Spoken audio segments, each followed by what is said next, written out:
And welcome to episode number 6, where we're continuing the conversation that we started in episode 5, talking about nutrition, health journeys, autoimmune diseases, taking care of ourselves, the next step.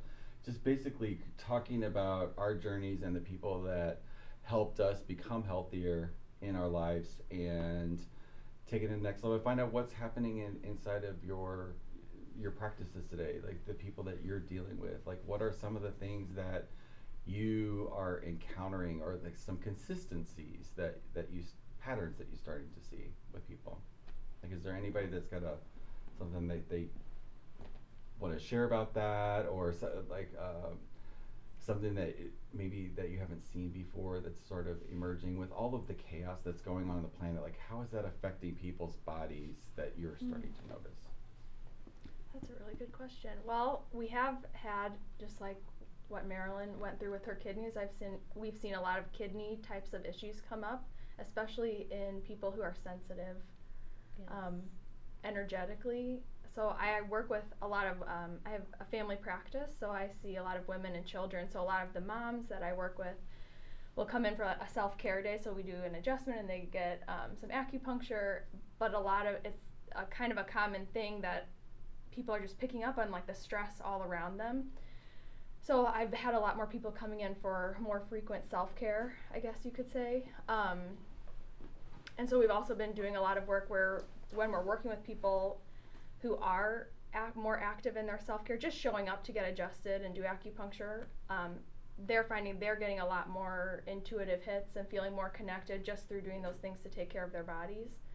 So that's been something interesting that's newer that the last couple months it has really been picking up, especially in the women that I see. So I thought that was it's kind of a neat thing to be able to take part in that.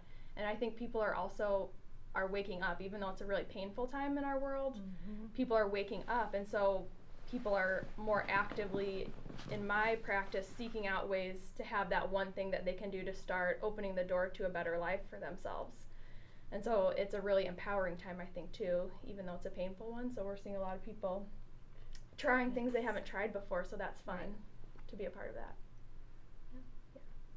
That's really huge, but people are feeling the chaos around them. Yes. Sometimes it's from their own life, but it's also not necessarily their own. Right. Mm-hmm. But it's being reflected in their body too, and they're taking it on. So I think it's really huge, because Michael and I are talking about self-care in a different episode, and that seems to be one of the biggest things that can make a difference right now in everything going on around us, is taking the initiative to care for yourself first. Yeah. Yes, I and it was funny because we were talking about this earlier, and I think you had alluded to it in one of your earlier podcasts about just waking up in the morning, and what a lot of people do is they'll look at that phone, scroll aimlessly through Facebook, or do all these things, and just that type of environment that we're in now, and think about and we're adults. I mean, children being exposed to this. Yes. And like myself, I'm going to be 60 years old next year, so I know the difference before cell phones and before technology and now, so there is a big difference, and there's so much that doesn't know that. And the impact that it's having on our health. There's definitely a balancing act, and I think a lot of times people just get out of balance with that, and it definitely affects. As far as like how many ladies, female, come into your practice that are on antidepressants, as an example. Right. I mean, it's astronomical. It's crazy, so those are some of the trends I see, and really just trying to work with that and how it affects the health, our overall health. Yes. So when you explain to them that the body really does know how to take care of itself, is that like an eye-opener? Is that an awakening moment for them? It's usually not the first time. It takes a while. Oh yeah, it takes it. And once in a while you get an aha moment with somebody, but boy, that's I've had a few over the last 25 years, but I can count them on one hand. Where they're like, why didn't somebody tell me this before? It's like, so it's. It should be the norm, but it's not. Right. Yeah. And we have to teach it all over again. And it's really, you have to shift paradigms. So the paradigm that health comes from the outside in, and that we're seeking things outside of ourselves to fix us. And we're in the sick care system, the reactive system, like you said in the last episode. And the other paradigm being, so the first paradigm is more medically oriented, allopathic, and the second is more holistic, where we are whole as we are.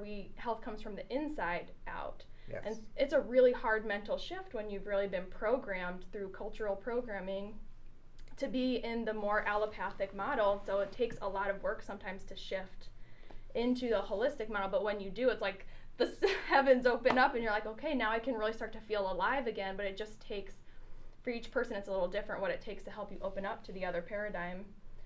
But I think it's happening more now than it has before, with the patients that I've been seeing, because people are desperate for a change. They're sick and tired of being sick and tired, so you hit this critical point in life where it's a choice point.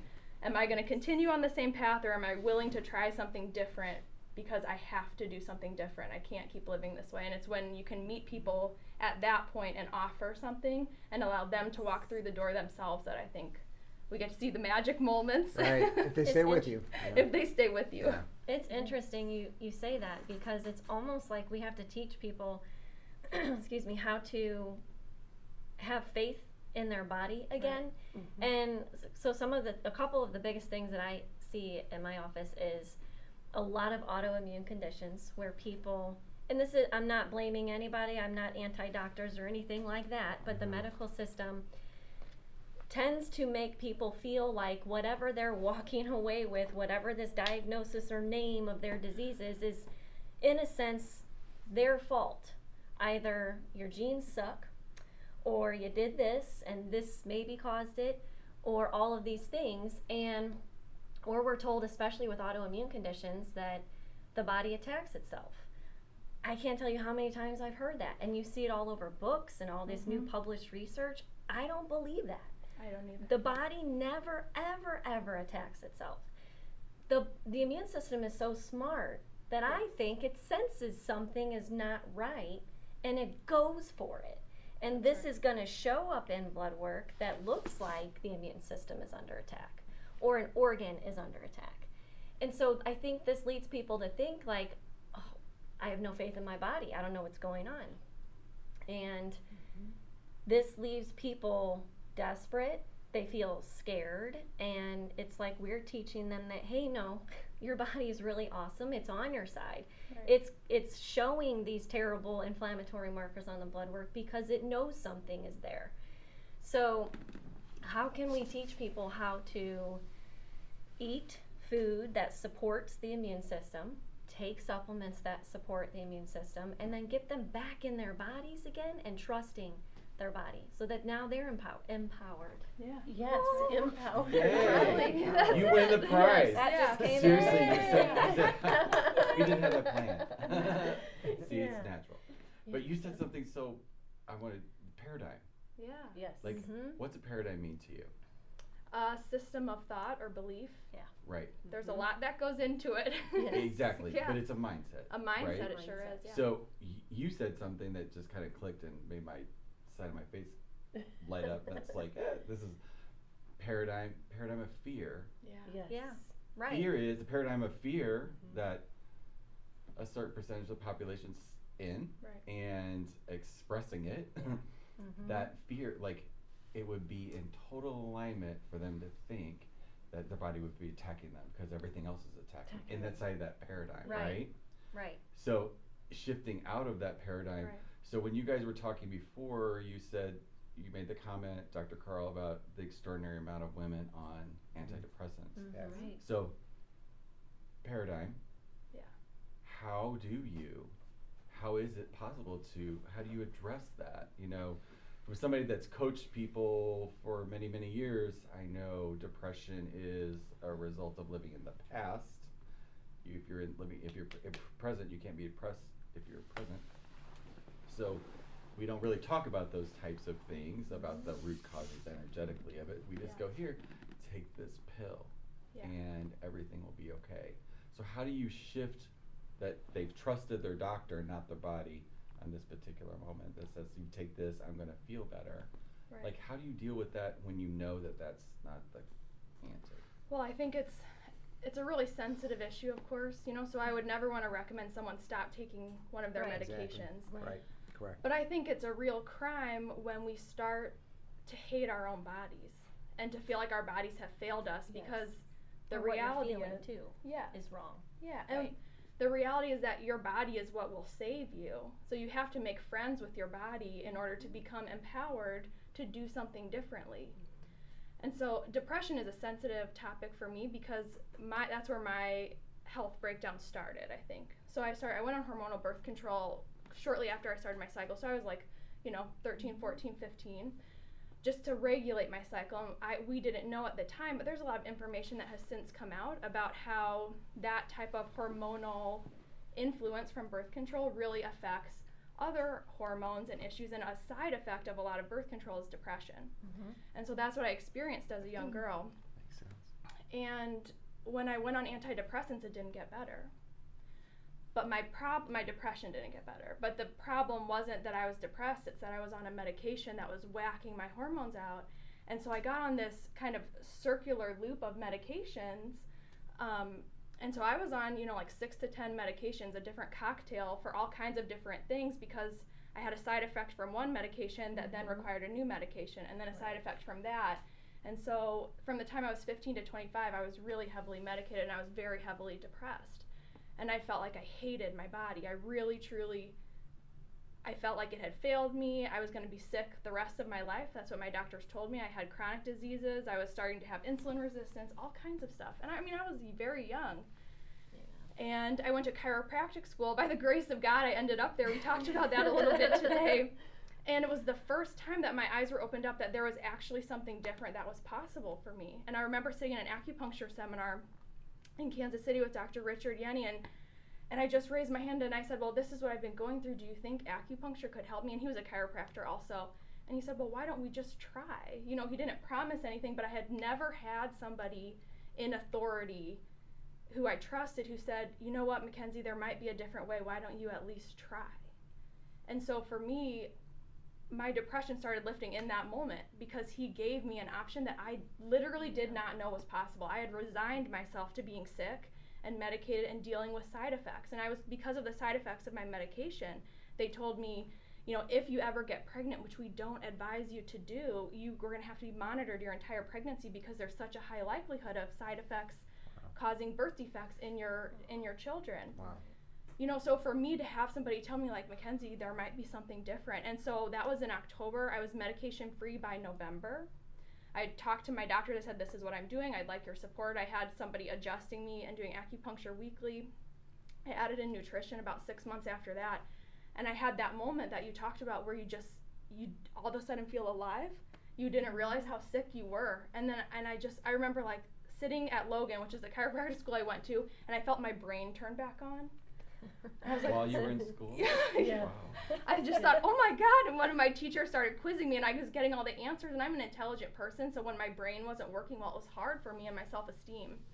And so that turned back on, and then my body started feeling better, and I was like, oh my God, this is what your body's supposed to feel like. Like, I told my mom, I said, I don't remember ever feeling this good. Probably when I was a kid playing in the front yard is the last time I remember feeling like vibrant. Because all those years of what you had been through. Yes, and because it just this build up in my system. And so, and I still, I struggled with postpartum depression. I've been medication free since 2011, but I struggled with postpartum depression. So there's a lot of inconvenient truths about depression and things like that. So there's spiritual and energetic aspects. I was physically depleted from a pregnancy and birth, and so I needed a lot of nutritional support. That was the root of my depression postpartum.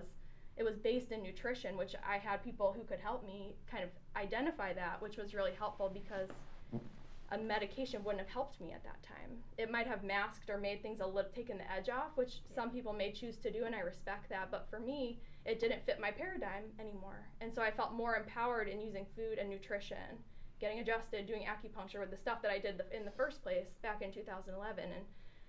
And, so that's how I brought myself back again, And that was your inspiration for.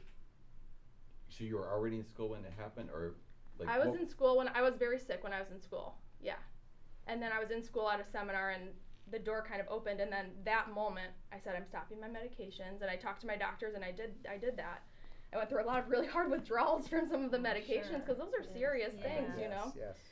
So it's not for the faint of heart, but God, was it worth it? Because it changed the whole trajectory of my life. So now I can talk to people about other options that are there, you know, and how food really does nourish you and it affects your mood so much. And spiritually, you know, when you're empathic and you're sensitive and you take things on that don't belong to you and you don't even know. So when you can start to identify those things, it becomes so empowering. And so instead of becoming this thing you hate your body over and you're, you know, everything's going wrong, it's like I became so empowered, like, wow, this is like a superpower. You know, I'm sensitive to things, so I can really learn how to harness this and help more people and, you know, intuitively get more invested in things. And you were told it was risky to have babies, and you have two amazing, wonderful little girls. That's the best part. Yeah. Right. I had 2 home births. Yeah. Oh my you know. But imagine if you had never connected with that. Yeah, I mean, I Imagine just if you get would the have believed chills. that doctor. Yeah. So that was my one thing, is having somebody just tell me that something else was possible for me, and that was enough. That's cool. We're doing that today. That's right, We're baby. doing that today. Awesome. Great story. That's awesome. It's just completely fascinating to me. So I know Mackenzie, you work with enzymes. I do. And I want to talk to you guys about like the modalities that you use, that when people come to you, like where did it come from? What is it? I want to dive into that a little bit more and give some real like. Yeah, I'd love to. So I work a lot with plant-based enzymes. So I have been trained under Dr. Howard Loomis, who pioneered enzyme science basically back in the early 80s. And so plant enzymes do 2 things. They pre-digest your food and they support your immune system. So in working with the enzymes, one important thing, we always say you are what you eat, which is actually not true. You are what you're able to digest and absorb. You can put the healthiest Just say that one more time. Okay. Just say that one more time. You just are real slow. for the people in the back. You are not what you eat. You are what you're able to digest and absorb. Can the nutrients get where they need to go once they're in your body? And that's what a lot of mainstream nutrition advice forgets, is if I put it in, I'm good. But that's not actually true, and that's part of why Juice Plus is so great. Right. Yeah. You know, because it's in that capsule and it's really small pieces, you can absorb it so easily, and the enzymes help you to do that too. So digestive enzymes or plant-based enzymes, when you take them with food, they pre-digest your food in your stomach. So your body's able to get all that nutrition, so it essentially gets nutrition past an incompetent digestive system. And we all know that our digestive systems, you know, collectively are pretty shot from the food supply, the stress that we're under. Right. You know, so we use digestive enzymes basically to fill that need in people, and our soil is super nutrition deficient.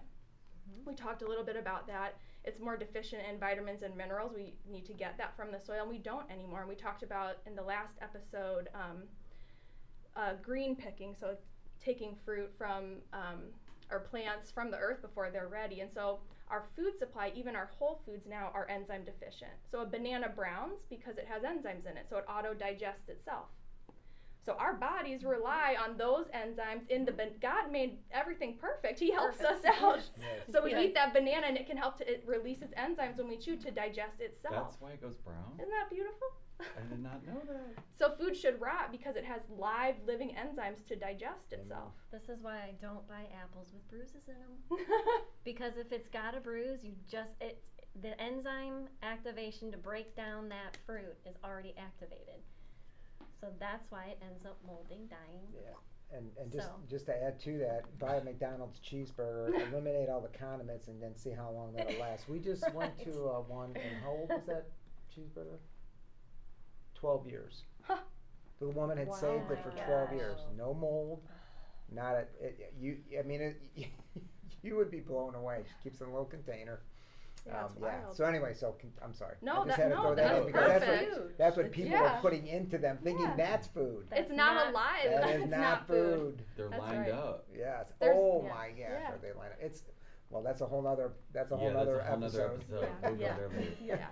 But let's talk about this one thing, because this is what you worked with me on. That was like so part of the turn on of my stomach turning on, because when we met the first time, you said, let's talk about the parasites.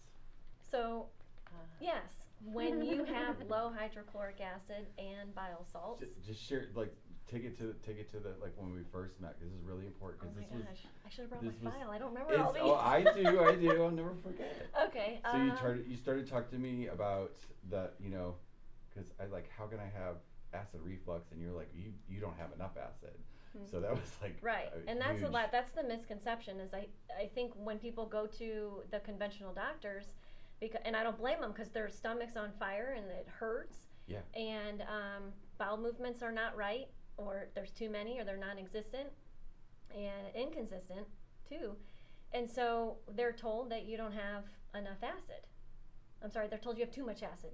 Sorry. That's right. You have too much acid. Yes.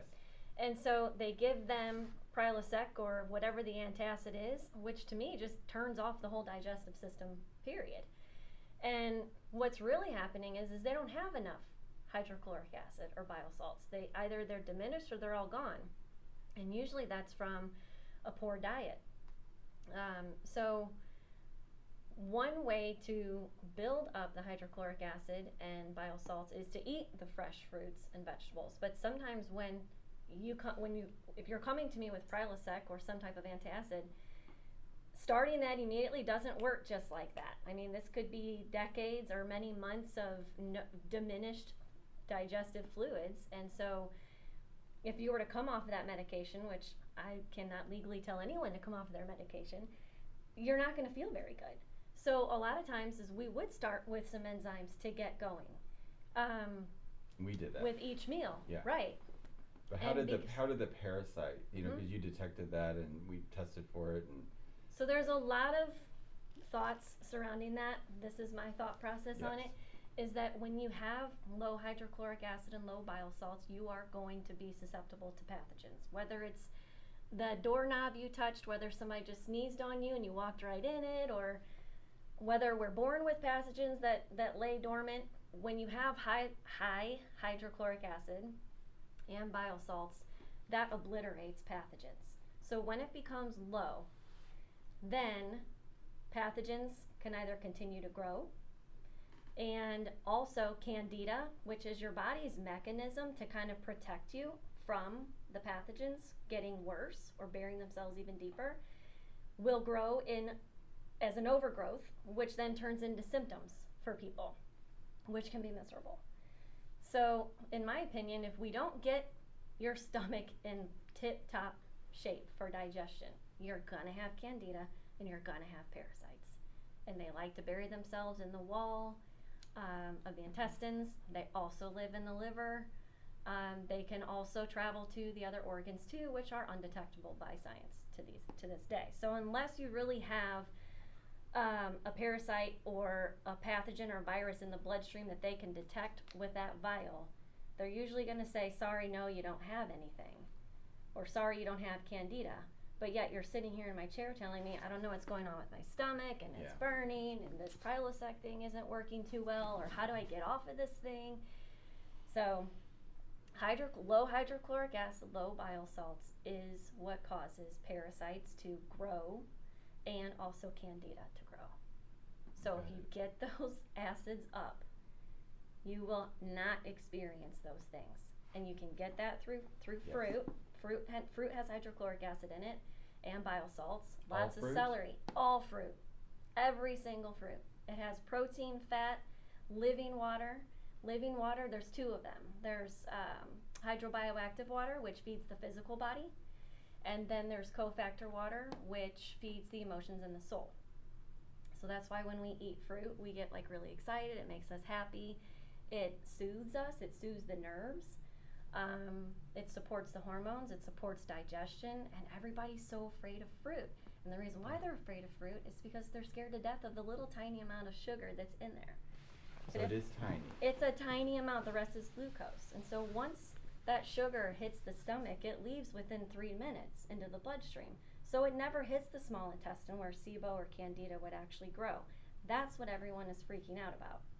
So when you actually eat fruit in abundance and you eat vegetables in abundance, you're actually going to destroy pathogens on contact. On contact. And then that stuff heads up the hepatic portal veins to the liver and mutilates pathogens that might be living in there, dormant, or waiting for the next adrenaline kick, or stress, or whatever it is. And then also, fruit is fully capable of carrying out the heavy metals and radiation and DDT from our soil. Lots of copper that's now present in our soil. Our soil used to be rich with zinc and chromium and all of these trace minerals, and now it's full of copper. And that copper is coming from the DDT that should be banned, that was banned after World War II. They used to fight malaria and things like that. But other countries have not banned it. And so long as we have wind, it's still coming over. And there's cousins of DDT that we're still spraying on our crops. And any grass that you walk through that has no weeds is still being sprayed with some type of copper something. So our soil is full of copper, and copper is good for us in a trace amount. But we have it in excess, and it's all over our organs, and it will cause all of these autoimmune conditions, menopausal type symptoms.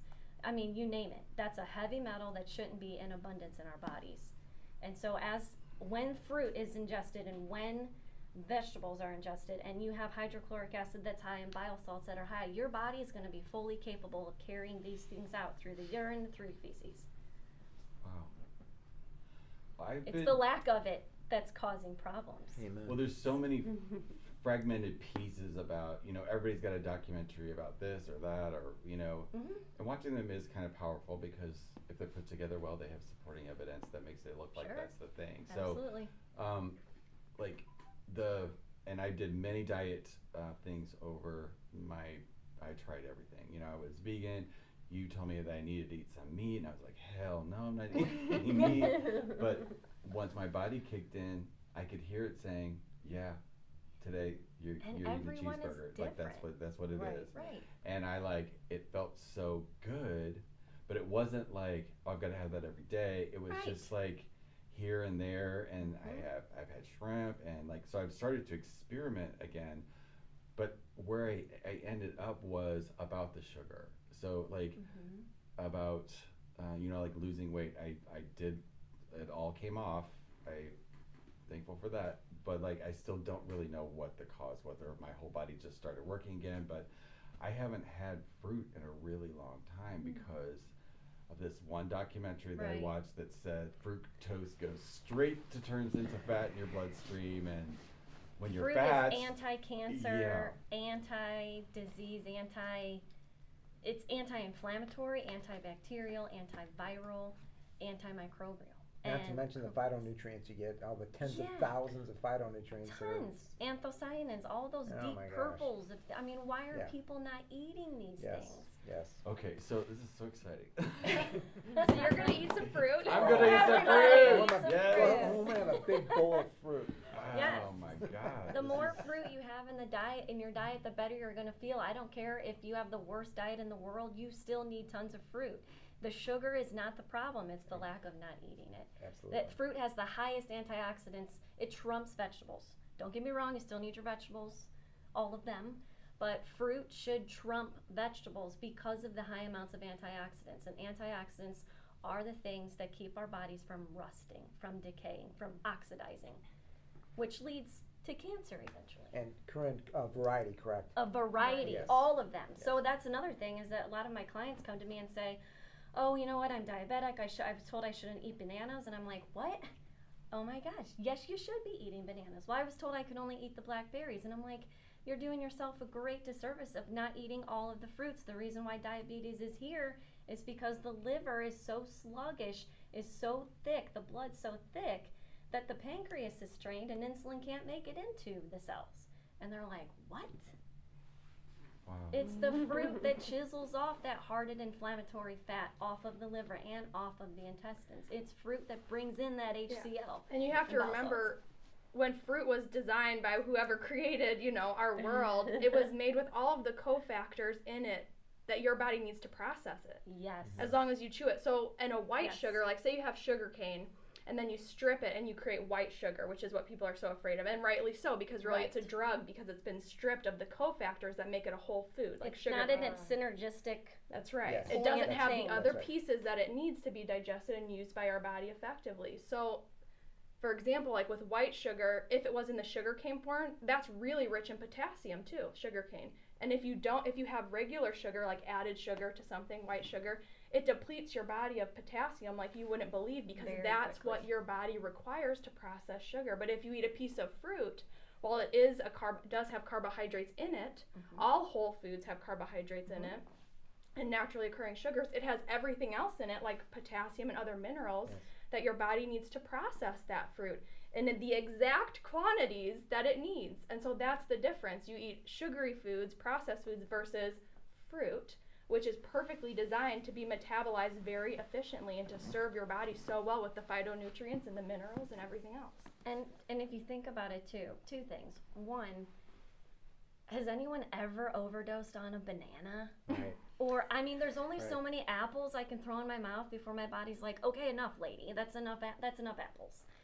And so that's the kind of food that we should be eating in abundance, so that we don't have to count calories. That's right. So that we don't, everybody's turning to the other processed sugars, which is where, you better count calories if you're going to eat Twinkies.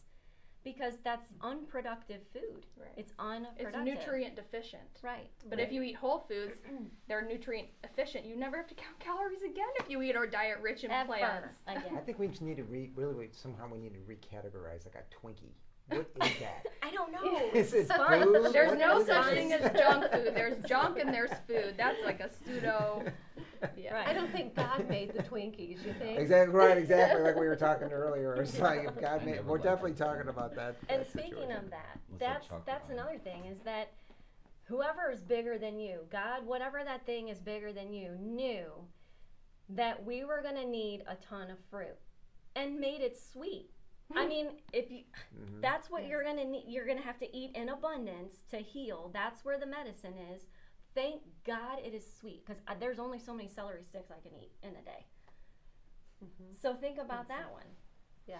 That's huge. Wow. So that should give people the freedom to go back to fruit. And if you look at the produce aisle in every store, nobody's picking any fruit. My cart. So sorry if everything's So empty. like, what is like? How do you for your family like keep this balance? Like, what's a trip to the grocery store for planning a meal? Like, what's that look like? So this is for my family specifically, because I know our health specifically. But because of what I know environmentally and what I cannot change and what's in the soil, what used to be zinc is now full of copper, and everything that we're walking around in and exposing our skin to, and all the other junk that we might possibly eat. For my family, it's really important that we eat a ton of fruits and vegetables. I'm not a vegan, and I'm not this giant big fat meat eater. I'm somewhere in between, probably more with an emphasis of plants than ever, because I know that that's where the medicine is. That's where all of the medicine is. And so a typical grocery cart would be nothing but fruits and vegetables, some nuts and seeds. And if we do have some meat or fish, it's going to be pasture raised, organic, or wild caught, because that's the cleanest that I can get without having a farm in my backyard. Okay, So- that's clear. And because knowing how most people's livers are and what our livers are up against, and we'll probably never have a clue of what is actually in our liver that's protecting us from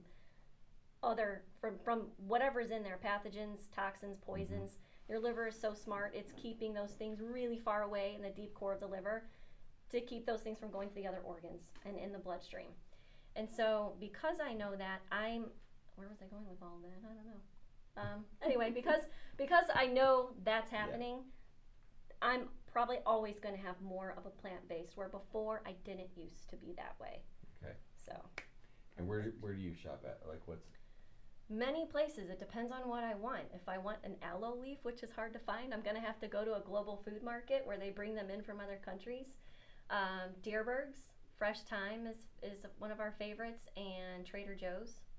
Sometimes Schnucks in a pinch. So I kind of go to all of them, and I usually have to go multiple times a week because we just fly through all of that food, and there's not a whole lot of places where we can eat that have clean products, clean meat, clean oils, not using industrialized, unstable oils, stuff like that. So we have to eat at home a lot, but that doesn't mean that we don't get out like everyone else, like a normal human being, and enjoy food that may not be the most healthiest, but life is not a straight line, and food isn't either. So there's a good balance.